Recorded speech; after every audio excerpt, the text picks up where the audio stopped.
അസ്ഥിയുടെ താഴ്വരയിൽ പോയി മരിച്ച മണ്ണടിഞ്ഞ മർത്യരുടെ നഷ്ടാവശിഷ്ടങ്ങളോട് പ്രസംഗിക്കാൻ പറഞ്ഞു ഒരിക്കൽ ഒരു പ്രവാചകനോട്.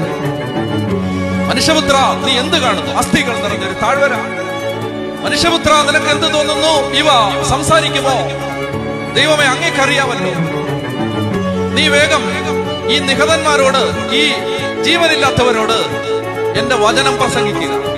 എസെക്കിയേൽ പ്രവചിച്ചു, വചനം പ്രസംഗിച്ചു.